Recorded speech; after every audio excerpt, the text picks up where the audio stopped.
everyone, and welcome to the Courage 365 show. I'm your host, Ashley Easter, and we have a great show planned for you tonight. We're going to be talking all about faith leaders and double standards. And we have an amazing guest who's going to be on the show in just a few minutes. Her name is Amy Smith. You might be familiar with her from her blog, watchkeep.blogspot.com. She is one of those amazing watchdog bloggers who's really brought to light so many abuse scandals that even the media hadn't been covering yet. She was somebody who brought to light some of the details about Jules Woodson's story with Andy Savage and so many other cases. She is truly an expert, and I'm going to introduce her on the show in just a few minutes.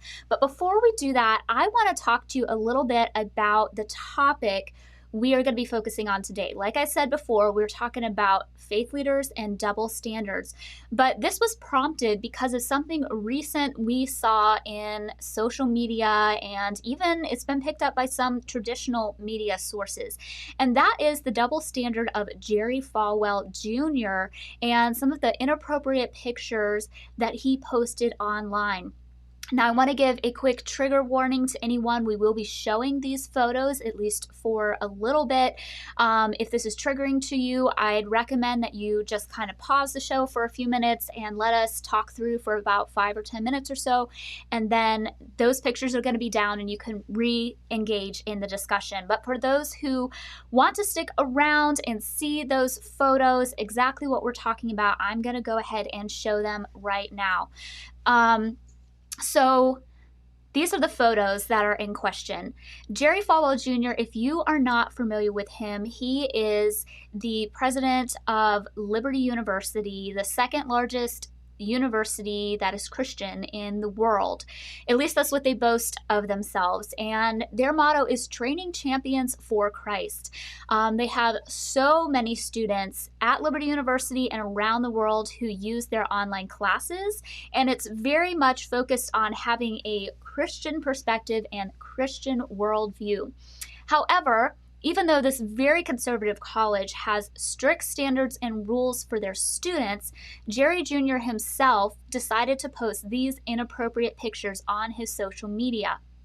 These are screenshotted and since deleted from his account, but journalist Robert Downen was able to secure the screenshotted photos, and he was the one who posted them, reposted them initially, as far as I can tell. But what you can see in this photograph is Jerry Jr., he has his arm around a young woman who is not his wife, and she looks to have her shorts unzipped a little bit, probably because she's pregnant, perhaps, something that is not terribly uncommon. But you can see in this picture that Jerry Jr. is gripping her. You can see his fingers kind of digging into her skin. He decided not to put his arm around her shoulder, but instead dig it into her waist. And then we see there where his pants are actually unzipped, showing us a bulge. And this is what I would say is extremely inappropriate, particularly for a leader of a quote-unquote Christian university. I see so many problems here. This really seems like there's a power differentiation between these two. I feel like this is an inappropriate photo and an inappropriate situation for him to put that woman into. So that is what we're going to be focusing on tonight.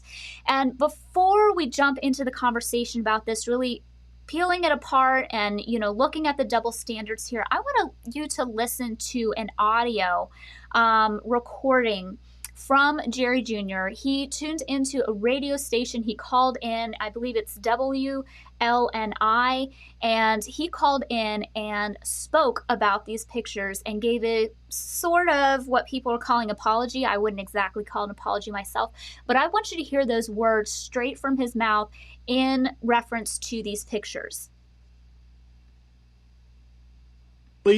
And I'm just going to throw it to you. What was up with that picture on Instagram? It was weird because she's pregnant, so she couldn't get her pants zipped, and so I was like trying to I had on a pair of jeans that I haven't worn in a long time, so I couldn't get mine zipped either, and so I just put my belly out like hers, and it was just she's my wife's assistant, and she's a sweetheart, and I should never have put it up because it embarrassed her. Because anyway, I've apologized to everybody, and I promise my kids I'm gonna try to be a good boy from here on out. All right, and so is it with this TV show, this Trailer Park Boys thing? Yeah, whatever. It was just it was the costume party and we were on vacation. And anyway, long story short, it was just in good fun. That's it. Oh my gosh, guys. This is going to be a doozy. So without further ado, I would like to introduce Amy Smith onto the show. Hey, Amy, so good to have you here. How are you doing? I'm great. Great to be here. Thanks, Ashley, for having me on. Absolutely. And I just know you're probably chomping at the bit. You have things to say. I've seen things that you said on Twitter, which were so good, so true. But before we do that, let me just read people your bio really quick. I gave, a short explanation, but I just want you all to hear Amy's bio. So Amy Smith is an abuse survivor advocate and blogger since 2010, exposing abuse in churches. She has personal experience of exposing abuse covered up by her former Baptist megachurch in Dallas, Texas. Amy holds degrees in both psychology and nursing from Baylor University. She is married to her husband, Matt, for 25 years. She is a mom to 4 daughters. Amy is also the owner of a home bakery called The Cookie Corner in Texas. That's a lot of experience you've got, and you're doing a cookie business. Oh my gosh. Yeah, well, I'm just so honored to have you here discussing this. I know you have thoughts, but could you kind of just give everybody a little bit of background on yourself, the work that you do, the advocacy work that you do, and like, what's your story that got you into this place of advocacy work? Right. Well, I was just thinking today about that it's been pretty much exactly 10 years. Wow. To the month that I began to wrestle with what happened at my former church. And not only did I grew up in the youth group in high school, but also then I spent most of my summers at Baylor were back home in Dallas working as an intern on the youth ministry staff. So I was inside the whole inner circle, saw it all unfolding. And out of that, it really took me, I think, about 22 years. So, over 40 years old and having kids of my own, even just as, a close observer to abuse that took place to my friend, it took me that long to just wrestle with having the words. And it was my music minister, John Langworthy from Mississippi, very steeped in Southern Baptist, history from church to church. He lived with my family. That's not something I don't think maybe a lot of people know about my story. Yeah.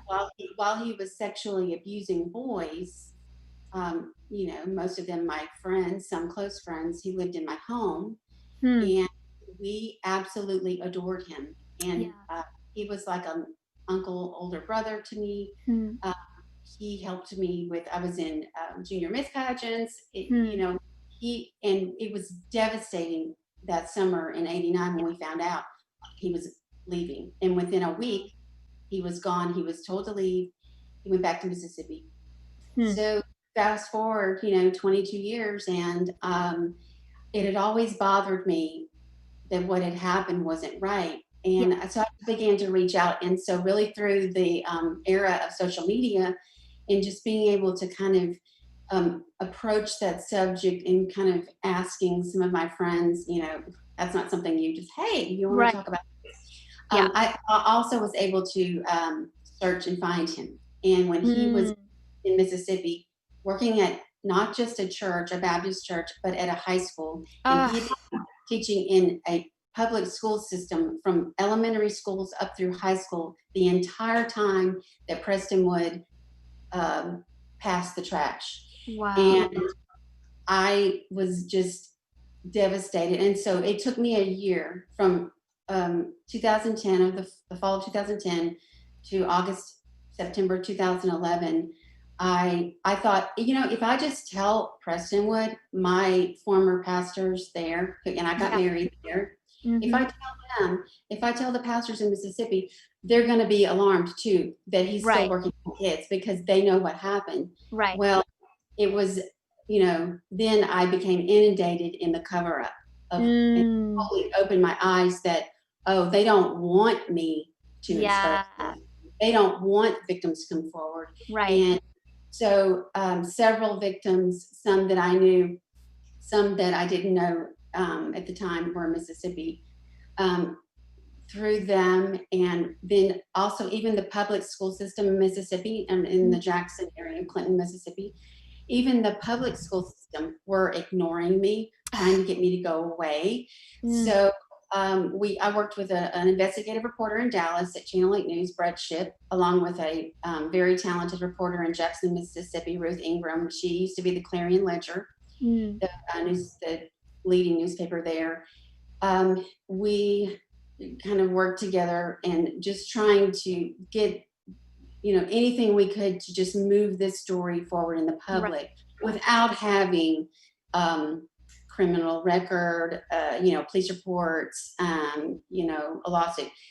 Ultimately, some victims did go to the police in Mississippi, and ultimately 6 came forward in Mississippi. Some came forward in Dallas. Wood victim helped the prosecution. I turned over a video confession. Someone amazingly, anonymously sent me a video confession. I sent it to Mississippi. It aired on the news. Once it hit the news, that's when victims knew, oh, wait, I'm not the only one. Yeah. And some had never told even their parents. Right. When they saw that somebody is talking about this, they came forward. And so, and then I turned over the video to the prosecution, and he was ultimately convicted. He was sentenced for 50 years, 50, 10 years for each victim he was charged for, but it was all suspended because it was a plea deal. So he got probation, but he was a convicted sex offender. He died last year. Wow. And that's a relief for a lot of people. I think so. And, it was hard. And my personal story through all of that was because I became an advocate and because I helped prosecute Langworthy.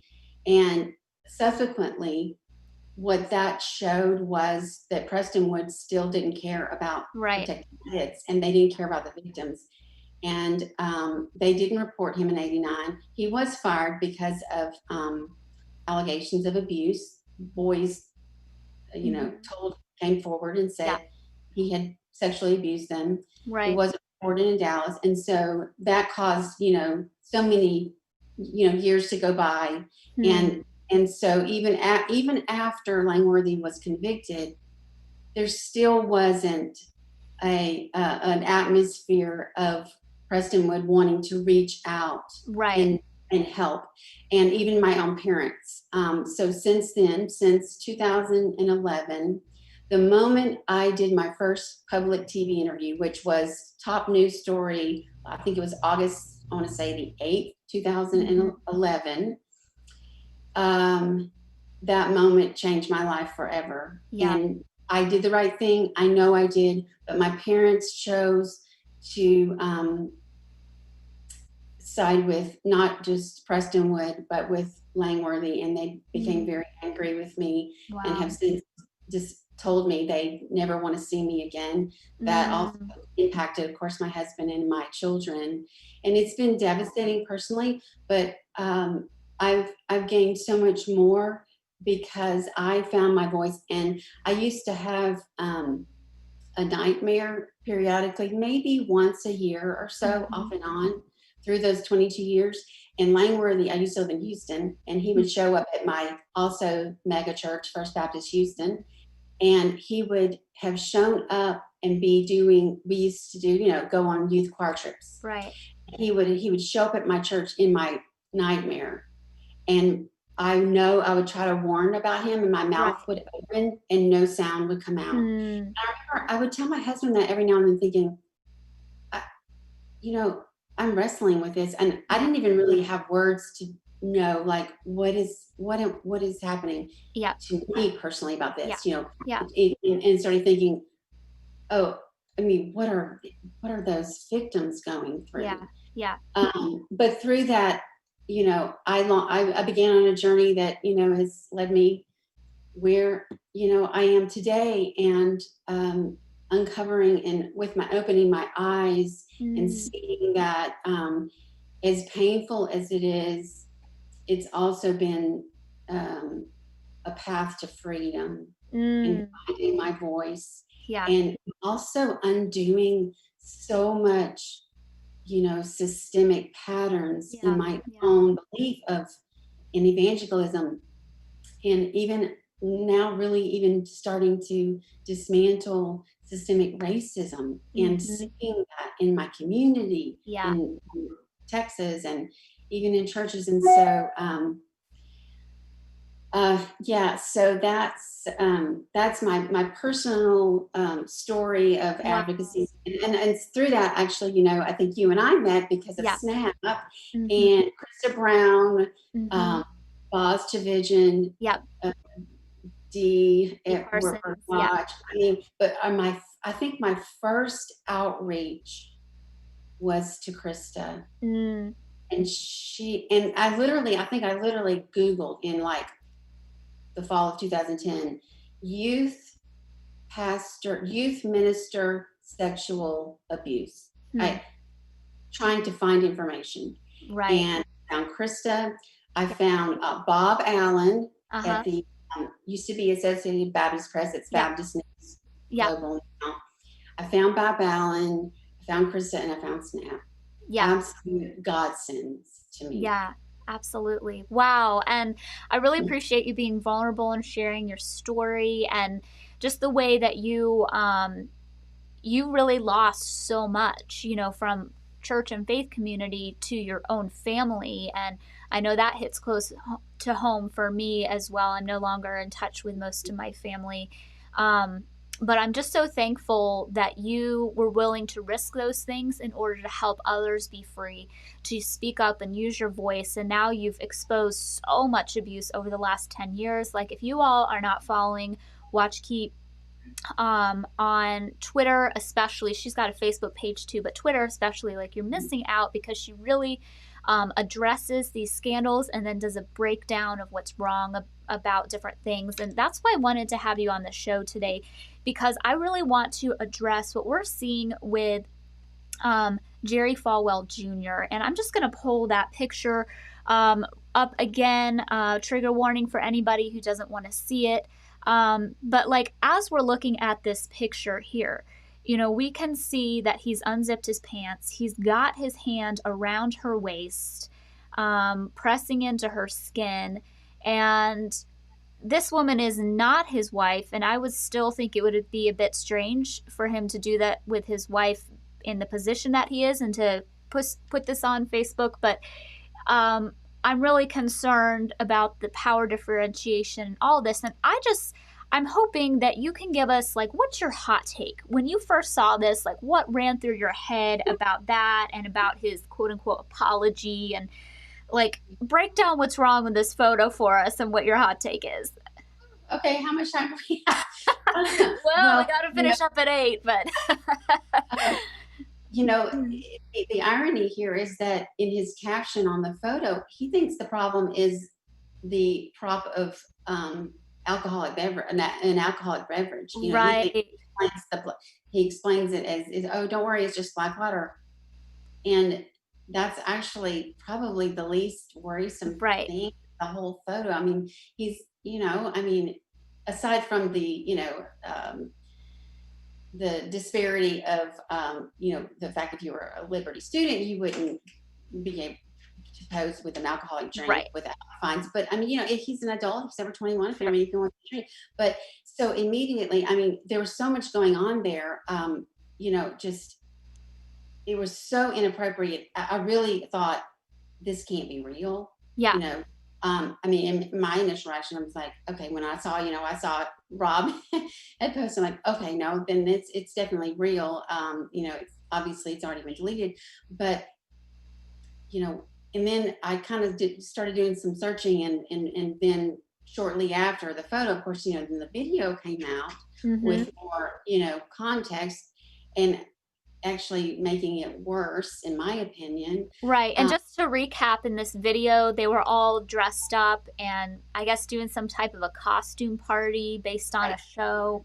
It is very bizarre. Right. Which is also problematic because reading about Liberty's, code of conduct, they would discourage even watching a show like that. Right. And there's a lot of elements to the show. I'd never seen it, but Trailer Park Boys. So this costume party, in the video, and the reason why he is, dressed like that, holding that glass, is they were doing, a parody of this show, which is mocking people of lesser economic, fortune. They're not on, he's on a yacht. I think they go to Greece, but he's on a yacht and living it up, and they're dressed like, people who they really are making fun of. Right. And the whole thing, but then it's showing them smoking and drinking, and then one of the captions in the video is, so Falwell apparently plays the character Julian, and then there are, kind of scantily clad women, younger women on the boat, who are supposedly, it says, Julian's employees. And so I think, and the show even has, alludes to, not just, of course, alcohol, cigarettes, maybe possible drug use, but then an environment of sexual harassment is very worrisome. But in this photo, and then the call yesterday, which I was shocked, I really had to make sure also it wasn't parody. I really thought that maybe this was kind of a comedy radio show, right, and somebody was pranking, and pretending to be Falwell, because he sounded so off and slurring his words. right, and then saying he would be a good boy. I thought, there's no way this right, can't be real. This can't be his only public comment on the matter. Of course it is, but he explains that she is his wife's assistant. She's obviously very young. Yep. That would make her a subordinate Yep. to Jerry and his wife. Mm-hmm. Everything about that, with them dressing that way, was he inebriated on the call? Maybe. It sounded like he was drunk. It sounded that way. Yeah, on the boat though, portraying that with and having women be employees, in the way that they were role playing, in their costume party. Yeah. That immediately evoked very disturbing connotations of sex trafficking.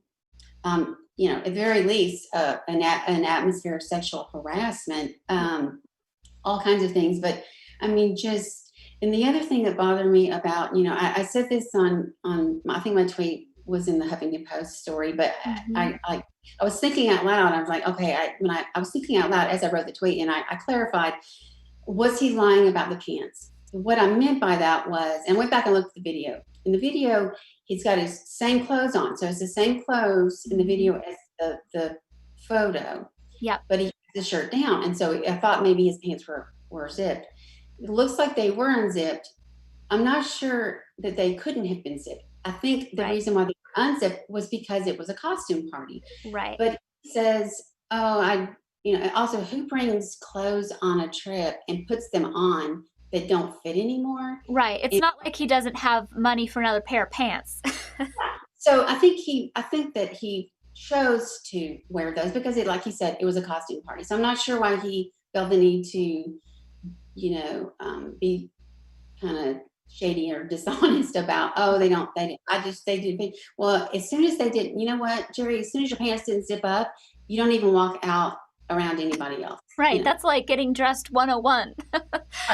So the whole thing is very disturbing, and I don't really understand how other faculty, administration, the board is really the ones that I have questions for. Right. I know as a parent, if I saw that and I was paying that tuition and saw that of the university president, I think I would be sending some emails and making some calls to the board and really have them raise some concerns. Absolutely. Problem is, yes, and so that you mentioned the power differential there. And I mean, just all of that being said, though, glaringly just so obtuse to the plight of everyone else in this country right now in a pandemic, and approaching 160,000 have lost their lives in 5 months, lost jobs, every day the economy, impacting people's lives, and just so not even just beyond tone deaf, obviously, but right.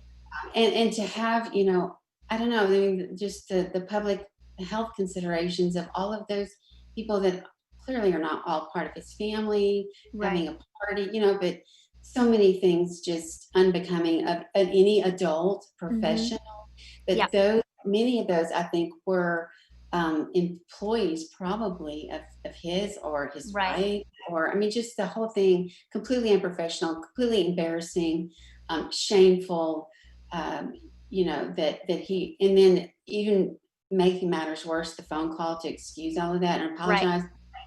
Just unbelievable. No, I completely agree with you. It was wrong on so many levels. The power differentiation between him and employees, him being much older, more experienced than a very young woman, exposing his bulge like he did. Like, there's just nothing appropriate about that.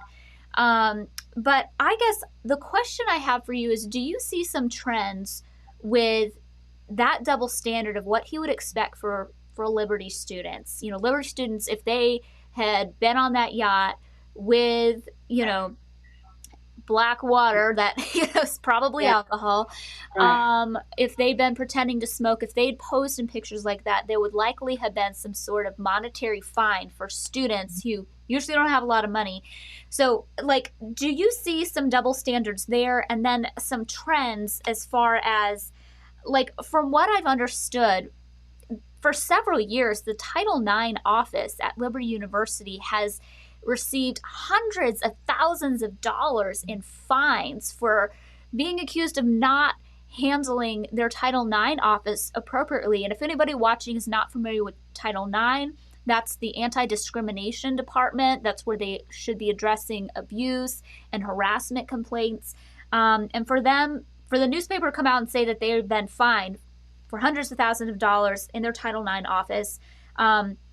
Also, a couple years back, there was the Baylor sports coach who had been accused of covering up abuse in the past, was then brought to Liberty University as one of the coaches there. And to me, there seems like there's some trends from, like, do as I say, not as I do, the hiring practices, the way they address power differentiations, the Title IX office. Like, do you also see threads there of similarity? What's your take on that? Well, clearly, I mean, if any student at Liberty had posted and even deleted immediately a photo like he did, having a party like he did, video out there, I don't think it would just be fines. I think they would be expelled. I don't think they would be. I mean, it seems like so many lines were crossed. I mean, at the very least, like you mentioned, the fines and punishment and maybe suspension. I think it would, there's many stories out there, testimonies about, probably just that. But you mentioned the Baylor connection. So it actually was, so Baylor's former athletic director, Ian McCaw, he was hired by Liberty, and he's the athletic director there. Right. And Baylor's your right. Yeah, so you went to Baylor. Right, yeah. Right, so you're in the know. Right. So, cleaned house, Ken Starr was booted. Bryles, the coach, and then the athletic director. So Liberty, great, come on over here. I mean, clearly had been shown to completely mishandle allegations of sexual assault at Baylor in the athletic department, some not even just in the football program. And so that seemed to be fine with Liberty. I don't know how evangelicals that support Falwell and Liberty, that, for good reason, completely, denounce Baylor for that, are fine with him, now leading their athletic department. Right. The other interesting path there, not from Baylor, but from the Memphis and Mississippi, and then subsequently Ole Miss.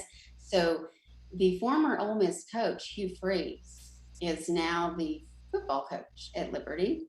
Okay, so a few years ago, Hugh Freeze was forced to resign from Ole Miss. Of course, not many would go willingly from a powerhouse SEC school to coach at Liberty. But it was widely covered in some of the mainstream sports news about Hugh Freeze. A long-standing pattern of personal misconduct, escorts, actually that behavior. And I remember at the time reading stories. There was a Facebook group that started.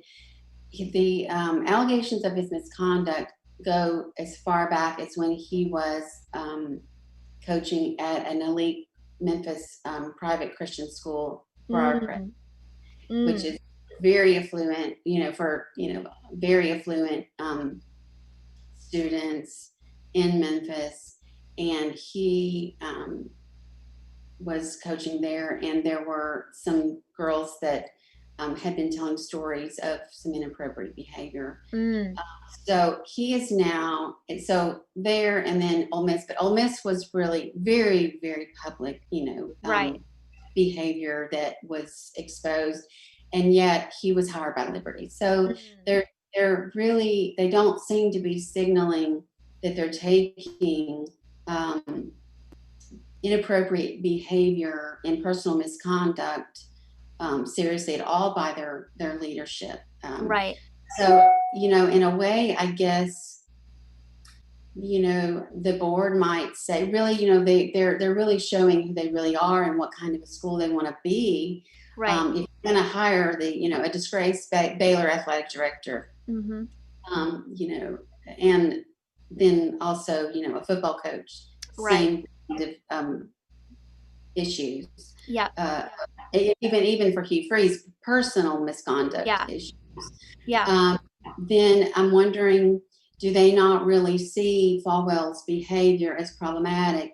As Dee has a great, at Warburg Watch has a great post kind of going deeper into that. It just didn't pop up this week. There have been other scandalous photos in the past, and the one before from with, I think, out of Miami, and involving a pool boy and his wife, and then in a nightclub also.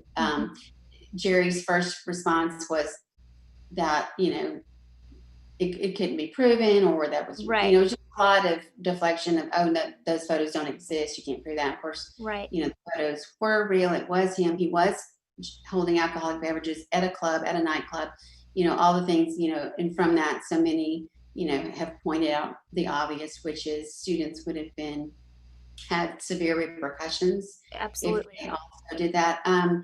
And then now this. And isn't it true that Michael Cohen, like the Michael Cohen that we've seen in the news so much relation to Trump, wasn't there a report that he was alleged to have been involved in trying to help secure these pictures so they didn't get out? Is that accurate? And Dee did in her post, wrote about that yesterday. But there's a lot of questions there. So it And definitely seems like there's threads and there's trends of behavior that even like non-Christian schools right, are saying oh, this is not something we want a part of our right, right, faculty. Then yeah, Liberty picks them up. And so when you compare that to the photo, you're like, mm, obviously, they won't look at this photo as a big issue because they don't see hiring these right, sports right, coaches as an issue either.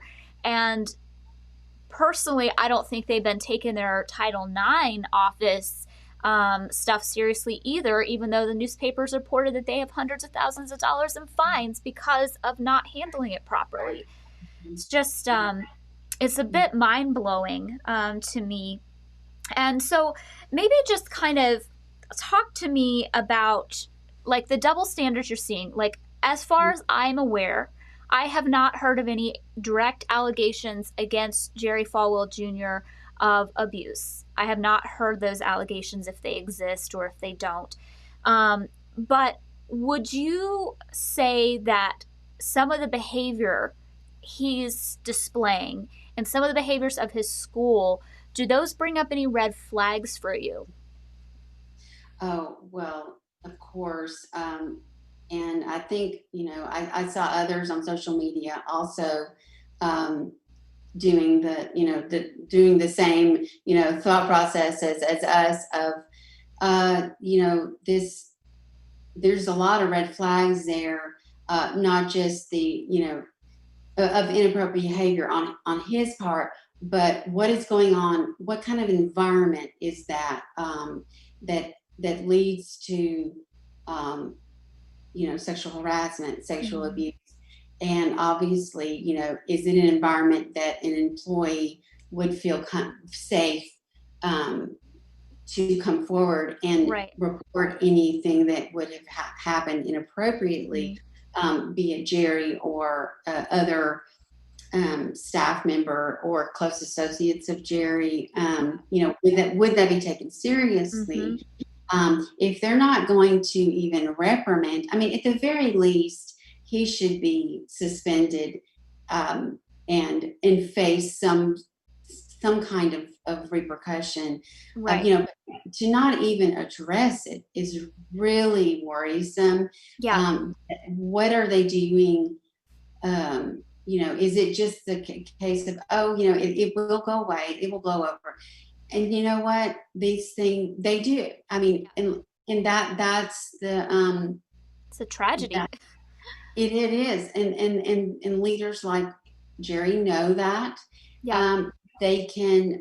It's in a sense testing the waters. For him to actually have posted that,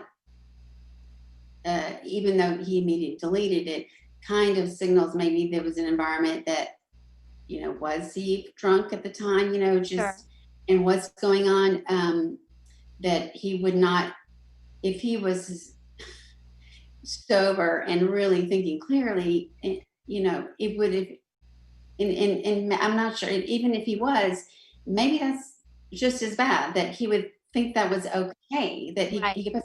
it really kind of shows what um, evangelical leaders like him think they can get away with. Uh, Exactly. Yeah. and so that really, I think, you know, really the president of most other reputable universities, not even just Christian, Mm-hmm. I think maybe they would have already been out of a job Right. Right. if something like, the the whole thing is just completely unprofessional. Right. Um, and these are people that want us to model their values. Exactly. I mean, Exactly. I know. I mean, I would want nothing to do. I would not want my kids to be anything like No. that. And you know, he in the phone call, to the radio station, he laughed at, oh no, no, whatever. It's just ain't fun. Well, so that show, really, would as a modeling family values, Right. Christian Is that a show you even want to promote to watch? But obviously, you're watching it, and you knew exactly how to dress like it, Right. and bring in the cigarettes, and whatever, walk around, But back to the photo, though, you mentioned he actually is touching her inappropriately. Yeah. Yeah. Like you mentioned, his hand placement does touch. I mean, I know, and he excuses it as, oh, she's a sweetheart. That That's very like, diminishing of her person. yeah, even that was kind of, I think, a red flag there, the way he Right. described her. But as a good friend, it's okay. It's okay. She's a good friend. Well, even being a good friend, there can still be, an abuse of the power differential, Right. because she's not just a friend if she works for Right. his wife. He may consider her a friend, but in that photo, and with even doing a costume party, the way that he touched her Right. Was inappropriate. Right. And I'm not really sure of any HR policy that is from any type of a even semi-credible organization would that would be able to pass a test for a boss to be able to put his hands on a woman's naked, Right.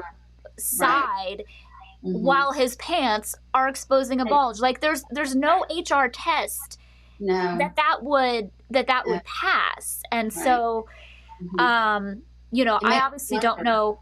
What's that? It makes you wonder, what are they having any kind of sensitivity training, Right.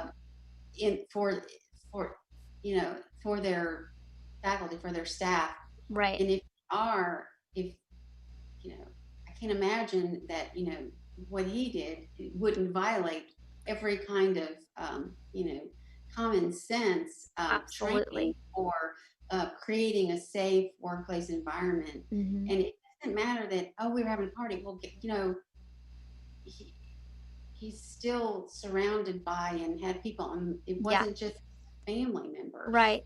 And when we had Jimmy Hinton on the show, and also Maureen Garcia, both of them talked about how a lot of times predators like to do things in public in front of people because that puts the victim in a place where they feel like everybody else supports it, even if nobody else is really noticing that because they're being distracted, or because they feel uncomfortable because they also feel like, well, nobody else is saying anything.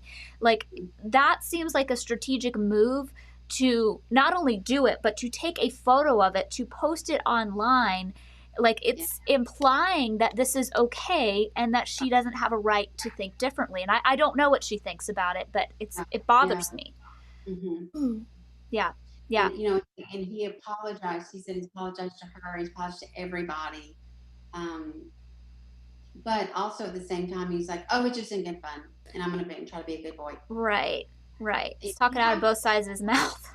If you have to promise to try to be a good boy, you should not be leading a university.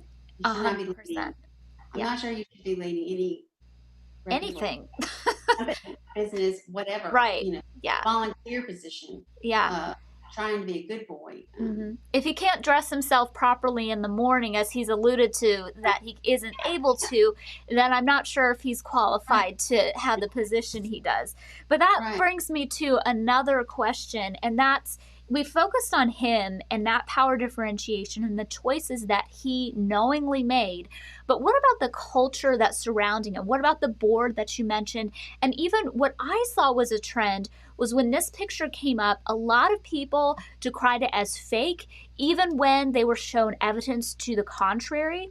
What is it about people who follow leaders with double standards that makes communities rally and support him and excuse those things? Because not only is he excusing it, but there's a group of people that is defending him over this and also thinks it's in good fun. Oh, yeah. I think it's willful ignorance, and not wanting to have to face in for your own self Yeah. That this is not, you're not just an observer Right. uh, from afar, but um, personally involved. Not just um, for the ones that I saw. I mean, this isn't just a job to them, but it's part of their faith based Right. ministry. I mean, what is it? The Falkirk Center. Just everything about it. It's like they're mission minded, and Mhm. so I think that initial reaction. Oh no, no. They actually were like tweeting their thoughts out loud of the initial deflection of, I don't, this can't be real. I don't want it to be real. I'm not going to accept that it's real, because then I have to face that I am a part of something that may not be authentic. Right. And when he puts out those photos like that, and it's not just, the fact that he took the photo, that's problematic, but Mhm. what went on, Yeah. what was going on there. I mean, the whole thing, the video, the environment is problematic. And so then, right, it quickly went from, oh no, that's not real, to, I mean, and I mean, even after posting, the picture, the video, even after like some news stories were Mhm. confirming it, I mean, when I posted it on my, I have a Facebook page on my blog, um, someone was commenting, well, if it is, Right. yes, him. Well, yes, it's been confirmed. Right. Someone, an associate didn't think it was, and Mhm. then later, retracted that and corrected the statement that it actually is. Right. But it's like you really have to prove to them, and I'm all for, I mean, fact Yeah. checking. Like I said, I had to make sure it wasn't fake, um, Photoshop, and Right. then I really took me several listens and to do some fact checking research that was a real radio station Mhm. uh, that he really called into and said those things, because it just sounded so outlandish, Right. and he sounded so off, Yeah. um, that it's like you can't, you can't make it up. You Yeah. can't make it up that not only would he botch the whole photo thing, and that whole, those personal Mhm. decisions in his life to behave that way, Yeah. uh, but then everyone, I think, hoped, you could even see his defense, well, like that they even expected him to behave appropriately in response to it, and then he also failed that test. Right. Exactly. Yeah. He couldn't even regroup himself and come out with a meaningful statement, Yeah. um, to and he just laughed it off, and even sounded like drunk, as we said. Right. And then defending, not just his behavior, defending his response to that. Mhm. Oh, he's on vacation. He's on vacation. He's having Do fun. standards not apply when you're on Right. vacation? Like, Well, what? like at Liberty and Mhm. off. I mean, I don't know. Off campus Right. party, or they're still Liberty students. He's still the president of Liberty Mhm. University. Um, we were just talking about Hugh Freeze. Well, Mhm. um, I think some of the instances were, maybe traveling with the team, but Right. I mean, personal time. Okay, well, calling escorts or whatever, he was Yeah. doing. Yeah, well, that he made a personal choice, but it had public consequences. Exactly. Yeah. I think that's what people don't feel like their evangelical leaders should have any public consequences. They all just not, not judging, and Right. you know And I that hear. that brings me to something. So my husband, he posted the photos, and he kind of posted a sarcastic caption of like man of God. And he got blasted by people saying that he was slandering Jerry uh, Jr. when Jerry himself decided to put those on. Number one, that's not the definition of slander. You know, right, right, obviously somebody's speaking from ignorance. They don't know the difference between slander and libel. But there's a couple points that Will made on his page, and I wanted to share one of those. Let me pull it up here. Um,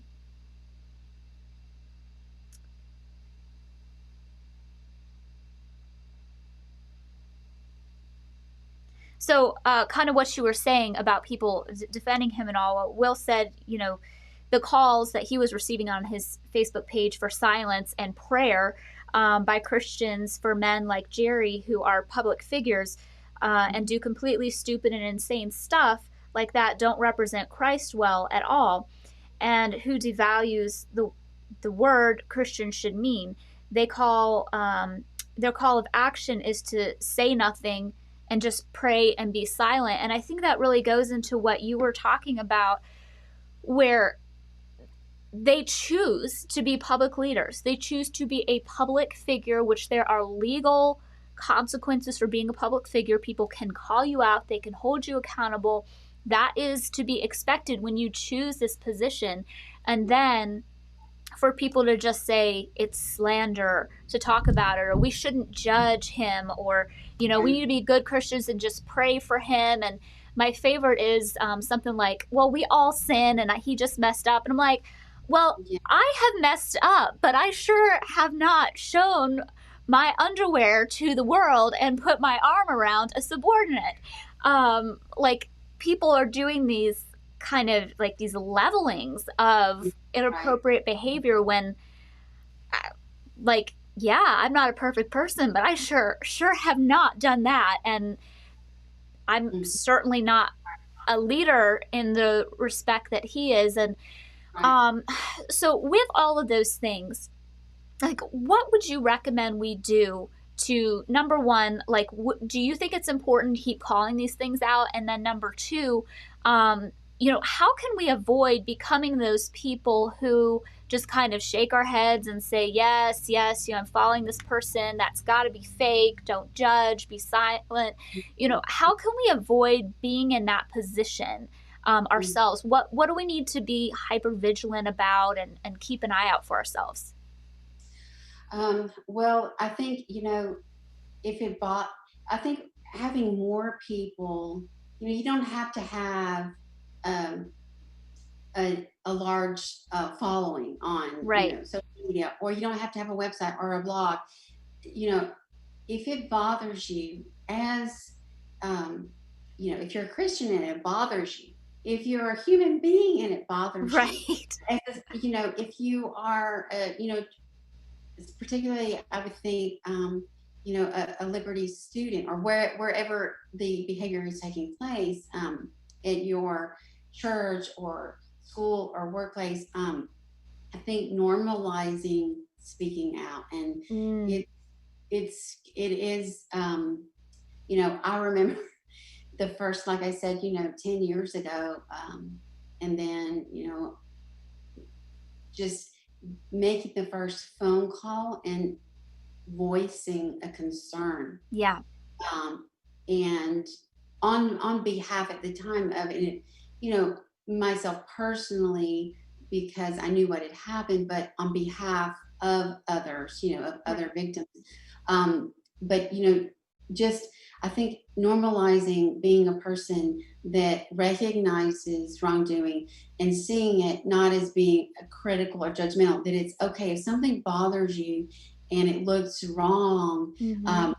Just kind of not be as afraid that, oh, well, I can't say anything that might slander. You have an opinion, you have a voice, and go about it in an effective way to draw, raise some questions. And I think I've found a lot of, over the years, where someone has brought something to my attention where I may know more than I say publicly. Sure.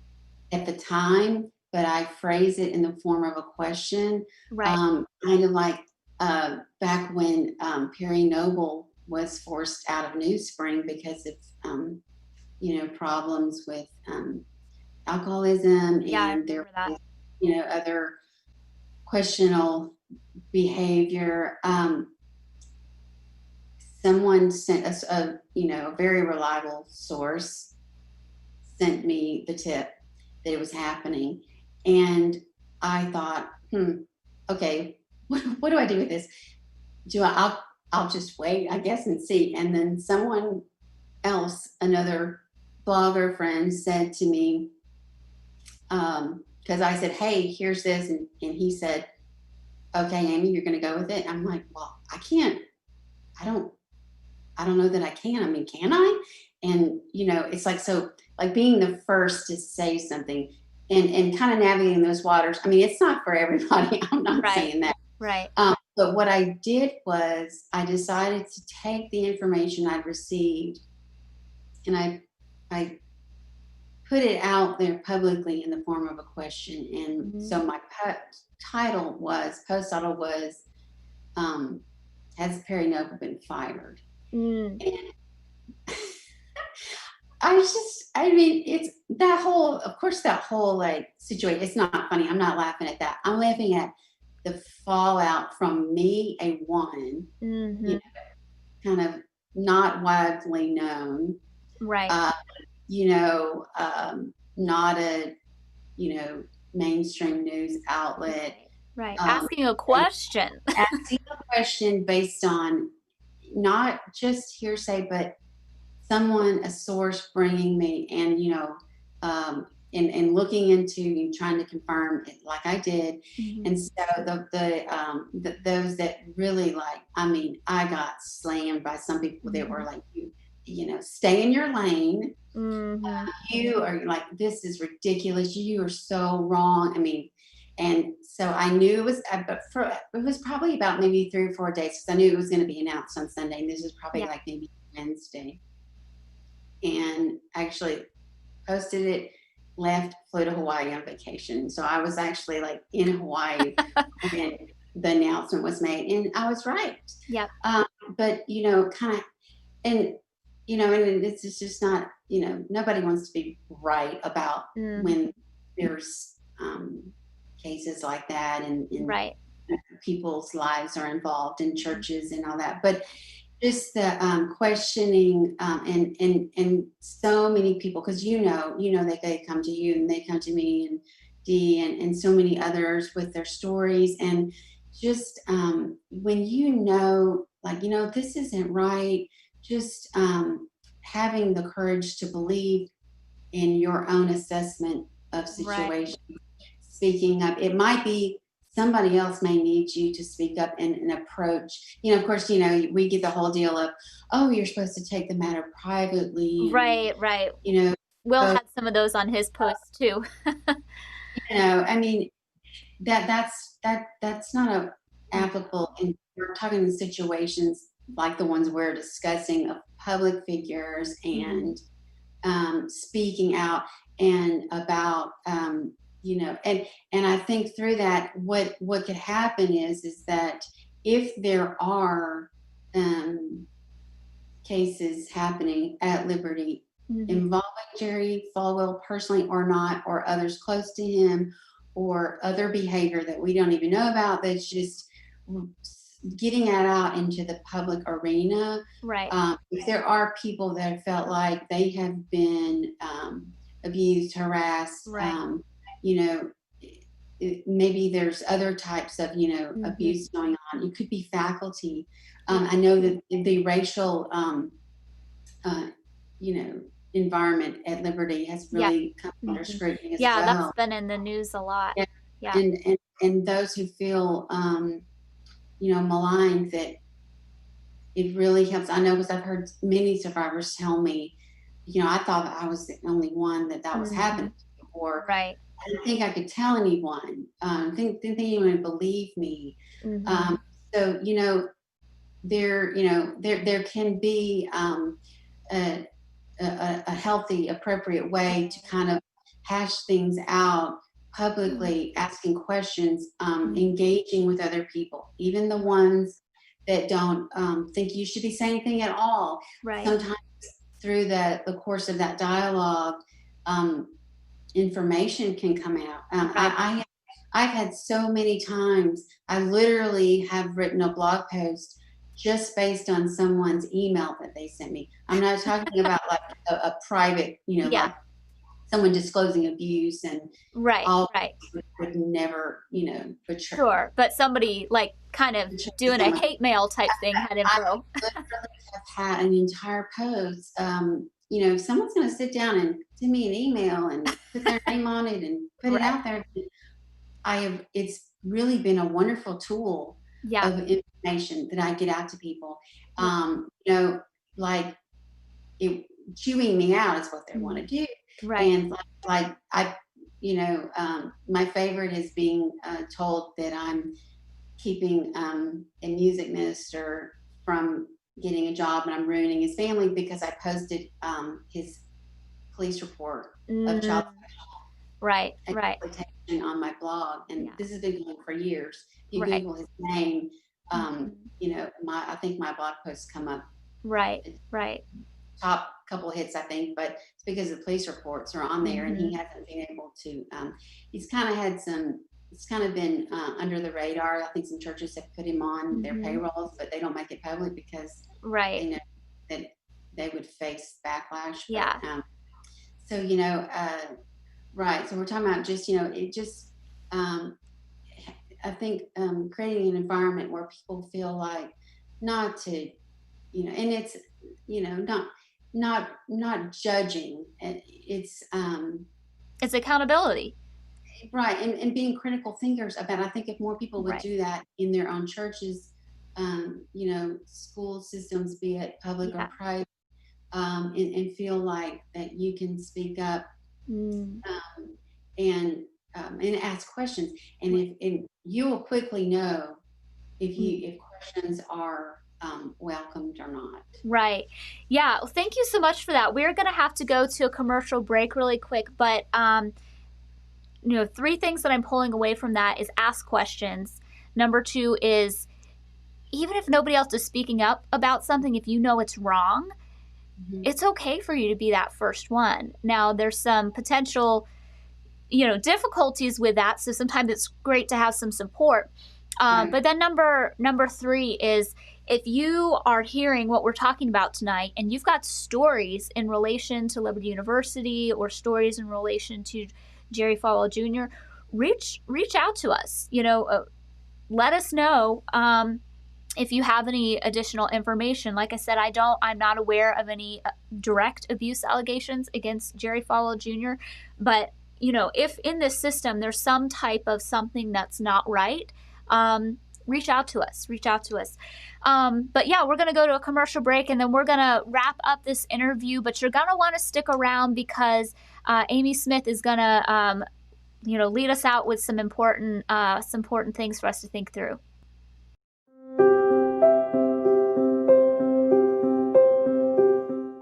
So there's choices that you have the opportunity to make. You can either stay with your abuser or you can leave. And make no mistake about it, it's going to be hard either way you go. But I can tell you one thing for sure. If you do decide to make that courageous decision to go, there's hope. So much hope.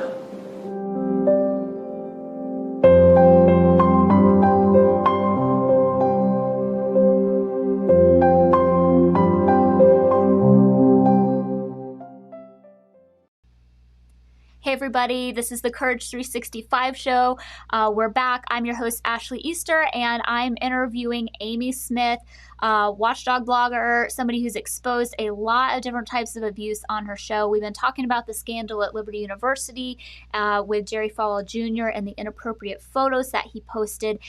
Amy, before we head out of this interview, you have given us such great information. And if you could give us like one sentence of like what is some of the best advice you've received? Obviously, you have a plethora of information on this topic. What would be that one-liner of what's the best advice you have ever received that you could share with our watchers and listeners? I think it's what I learned early on from SNAP and David Clossy, who really helped me navigate that, first journey into speaking publicly and doing interviews. It always goes back to telling the truth. Yeah. And knowing the truth and knowing your story Mm-hmm. is the truth as you know it, Yep. and not being afraid to speak it, and that it's the light of knowledge and truth is our greatest tool to protect kids and others who are vulnerable, not just kids, but as well vulnerable adults. Like in this situation we're discussing, they're adults and students, and so that's our greatest tool. It's always the truth. Tell the truth. Always telling the truth, not being afraid of the truth, and not being afraid of where exposing the truth will take you personally, as uncomfortable, as painful as that may be. It's that light truth, and then knowledge, the knowledge of how to protect kids in your own home, in your own family, in your church, in your schools. That knowledge of factors that contribute to high risk situations of abuse, that potential abuse, signs, of grooming. We talk about that a lot. And the grooming is a term that would apply not even just to kids in abuse, but to adults. Like we're talking about, differential, power. the power at play there, like even with adults around and in environments of sexual harassment. Like over the years, we've heard stories from NBC News and Matt Lauer, and even recently from the Ellen Show, and environments that could lead to harassment or abuse, that where they kind of like test the waters, or their low energy defenses, like, oh, let's have this costume party and dress and act inappropriately, and even we'll post, oh, it's so funny, oh, so no one would really think that we're doing anything wrong because we're putting it out there. That could also be grooming. Right. Absolutely. Right. Yeah. Well, thank you so much for that. Always tell the truth. And that word about grooming is super important. Amy, I know people are going to want to follow you and stay updated with your blog and your social media. Tell everybody where they can follow you later on. Well, at my blog, watchkeep.blogspot.com. And then on Facebook for my blog, I have a Facebook page where I post, I get Google alerts on clergy abuse and other issues kind of related to abuse. And so I'll just kind of keep my page updated with news stories, informing people, may not have heard elsewhere. And then of course on Twitter at Watchkeep. And, I sometimes like to have fun there too. I think we all have to have some comic relief. Yes. Amy is the queen of GIFs on Twitter. She posts the funniest ones. Like, if you're a troll on Twitter, you don't want to mess with Amy because she's got a GIF for you. When you get accused of being like, seriously, I'm sure you have too, and Dee and I have been accused of being partners with Satan. Someone wrote that in an email to me, of being a partner with Satan. So the long-running joke of Daughters of Stan that we talk about is because someone misspelled Satan. So we're the Daughters of Stan Club, and partners with the devil, and and being against God because we're for exposing abuse and supporting survivors. Because that really sounds like you're partnering with the devil, keeping little children safe. How satanic of you. Well, thank you so much for being on the show tonight, Amy. This has been a pleasure. You added so much wisdom. Really appreciate you being here. Thank you so much. You're welcome. And if you want to email me, it's watchkeepamy@gmail.com. Awesome. Watchkeep it at what? Say that one more time. Watchkeepamy, AMY, @gmail. All right, everybody, feel free to use that email address to give her any tips that you have. And yeah, thank you for being on the show. As always, we want to encourage you to follow our guest social media, but also the Courage 365 social media. We have Twitter, we've got Facebook, we've got YouTube. This is where you can watch our show live every week. And I would ask you a special favor. If you're listening to the show, please go ahead and either retweet or share this video on Facebook so other people can be aware of our show and of the important things that we talked about tonight. So just go ahead and share or retweet this show. And also, if you wouldn't mind helping us out and subscribing to us on YouTube, we're trying to get our custom URL and we're a little bit slow in growing our YouTube channel, so that would help us so much. Thank you all so much for watching. I'd appreciate if you'd go to go to www.courage365.org, and if you go there, you can click our Need Help tab for a list of resources that can be helpful to you. We also have a free ebook that you can download just for visiting our site. It is 5 Keys to Living a Life of Courage. And as always, live this week with courage. Thank you all for tuning in.